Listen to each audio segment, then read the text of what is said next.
ברוכים הבאים לעוד פודקאסט של חברת סטפיה. אז היום אנחנו עם ישי, שלום ישי. אז ישי חציה, CTO של חברת סטפיה. כן, מנהל פיתוח, כן.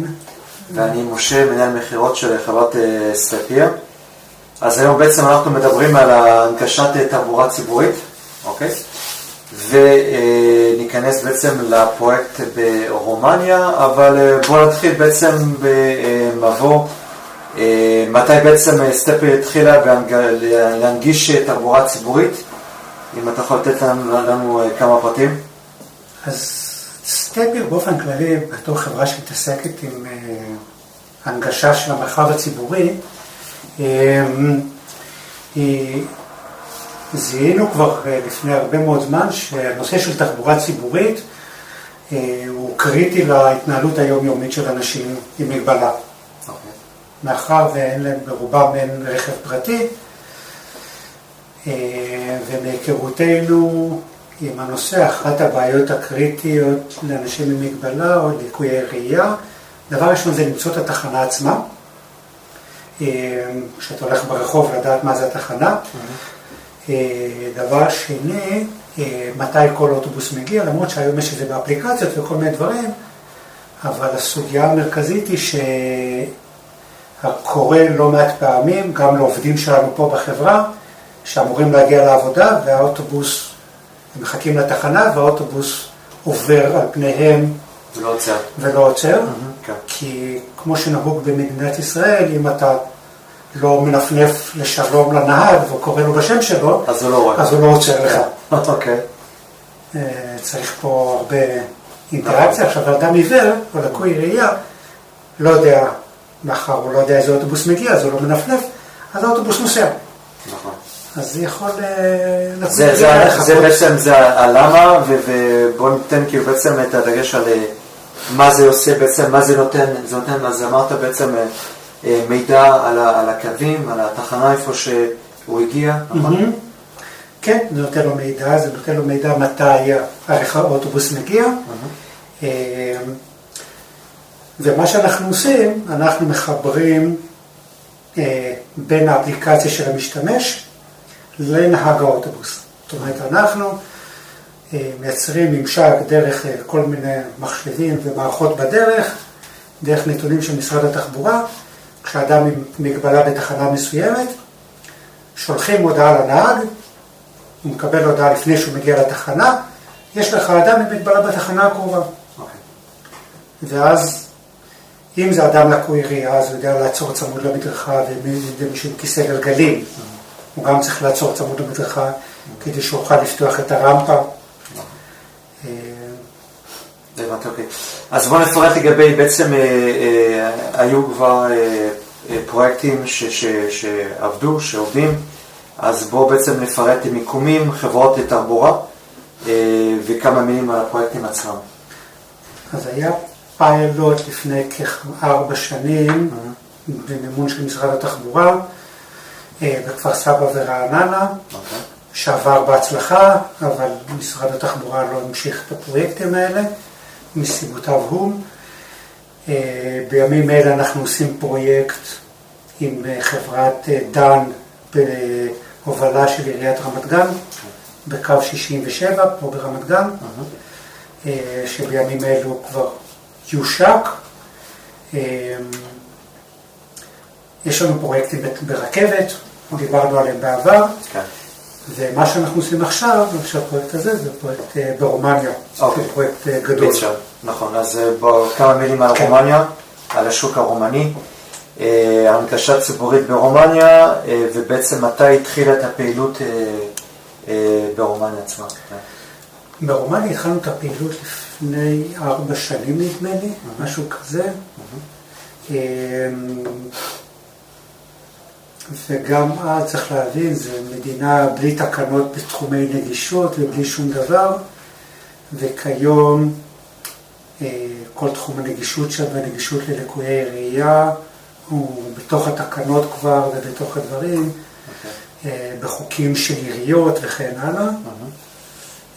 ולגבי תחבורה ציבורית, גם כן השיחות הראשונות היו לפני כ3-4 שנים. ועכשיו בעצם באיזה ערים זה פועל? זה פועל עכשיו כפיילוט בשני קווים בבוקרסט, באוטובוס ובמה שנקרא טרולי, שזה אוטובוס רכבת חשמלית כזה. שילוב של הרכבת כתפיסה, שברגע שזה יתקבל ויעבוד, אנחנו נתחיל לרשת את כל העיר עם המערכות האלה, שזה מאות אוטובוסים ותחנות. זה פרויקט שימשך, במידה ויצליח, מספר שנים. ואיך המערכות עובדות? הרעיון הוא שאנחנו מתקינים מערכות ביחידות שלנו בתחנות עצמם ובתוך האוטובוסים,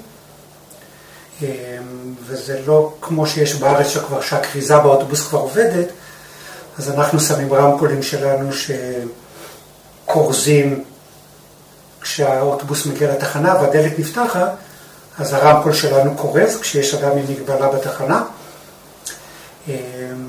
אז זה בדיוק בעצם איפה הדלת ואיך להיכנס בבטחה באוטובוס באופן בטוח. מצוין. ובעצם מה היתרונות לחברות האוטובוסים? בסוף, גם ברומניה וגם במדינות אחרות בכלל בעולם ובאירופה, הן מחויבות לרמה של נגישות על פי האיחוד האירופי. חלק מהכספים מגיעים מהאיחוד האירופי, חלק מהעירייה, חלק מחברת אוטובוסים. בסוף אתה יכול לספק שירות יותר טוב לאזרחים. ברומניה זה קצת שונה, זה לא כמו בארץ, כל האוטובוסים בבוקרסט הם בבעלות של העירייה. שוב, זה מורכב מכל מיני חברות אוטובוסים וכל מיני דברים, אבל בגדול זאת הכוונה. ואם ניתן להעתיק את הפרויקט הזה לערים אחרות או למדינות אחרות? בהחלט, היום לאור הפלטפורמה שבנינו גם בארץ וגם ברומניה, אנחנו יכולים היום להעתיק את המערכת הזאת כמעט לכל מקום בעולם, כי זאת פלטפורמה שהיא מאוד גמישה. וגם ברומניה הממשקים שלנו זה מאפליקציה לחברה בכלל שוויצרית שעושה את הניהול ציי רכב, לא כמו בארץ, ואחר כך ההודעות הן נשלחות לאוטובוסים, שזה שם מגוון רחב של אוטובוסים, אז יש פה התמודדות עם פרוטוקולים שונים במדינות שונות. והכל בשפה רומנית כמובן. הכל ברומנית והכל בהחלט. נכון, אוקיי, נוטי. מצוין, ומה היו קשיים בעצם שהיו במהלך הפרויקט הזה? קשיים? איפה לא היה פה שום. אוקיי, איפה לא היה. דבר ראשון, לעבוד מול מדינה בחו"ל, זה קושי בפני עצמו, תרבות אחרת. לוחות הזמנים הם פתאום חודשיים אף אחד לא עונה לך. אתה חושב שמשהו, אומרים לך כן, כן, ופתאום שום דבר לא קורה. הזמנים אחרים לגמרי. הזמנים אחרים, תקציבים. אין לך מגע ישיר באמת עם האנשים בשטח, זה לא כמו בארץ שאתה יכול לקפוץ ולראות מה קורה. אבל בזכות גם התמדה שלנו וגם הנציג שלנו ברומניה וגם התגייסות של הרשות לתחבורה של בוקרשט, המנהל של המחלקה הזאת, אנחנו מצליחים להרים את הפרויקט הזה, ואני מקווה שישתמשו בו כמה שיותר. והשיחות בעצם התחילו לפני 4 שנים? בערך, משהו כזה. לפני 4 שנים, אוקיי. היו לי פעם יותר פחות שערות לבנות מאז. הבנתי, ולגבי פרסום והדרכה למשתמש, איך בעצם זה נעשה? בעיקרון זה באחריות המפיץ המקומי והרשות המקומית העירייה עצמה. הם עשו שם גם פרסום בטלוויזיה המקומית וגם דרך העירייה מפרסמים. זה הכיוון. אנחנו יכולים לתמוך והכל, אבל בסוף הפרסום הוא עליהם, לפי הכללים שלהם, תרבותיים וכן הלאה. אוקיי, עכשיו בעצם איך אתה רואה את עתיד ההנגשת תחבורה ציבורית? בגדול אני חושב שזה בתקווה שכל המערכות האלה, כמו שיש לנו ברכבת וכמו שיש בתחבורה באוטובוסים, זה יהפוך להיות תקן. תקן בארץ ובהמשך גם תקן עולמי, אין שום סיבה שלא.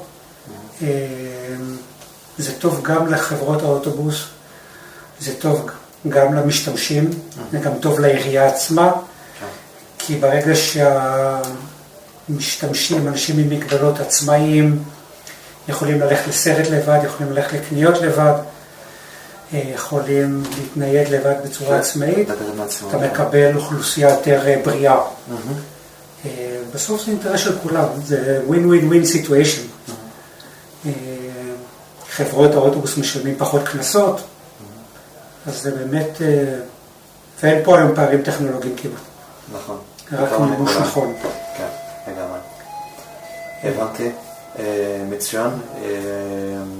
אנחנו בעצם עברנו על הנושא של התחבורה הציבורית ושמנו דגש על רומניה. שמענו בעצם את השאיפות לעתיד. תודה רבה ישי. אנחנו בעצם למדנו ממש דברים מאוד מעניינים ונשמח להיפגש בפודקאסט הבא. בשמחה. ומי שרוצה לבוא לברצלונה, יפגוש אותנו גם בברצלונה. נכון. אם לא יזרקו אותנו משם. תערוכת סמארט סיטי, נכון, תערוכת סמארט סיטי בנובמבר, בין הרביעי לשישי לנובמבר, אנחנו נהיה שמה, ונשמח שתבואו לבקר, לראות את מה שאנחנו מציגים, ונשמח לראות את כולם. כרטיסי טיסה עלינו. תודה רבה. תודה רבה.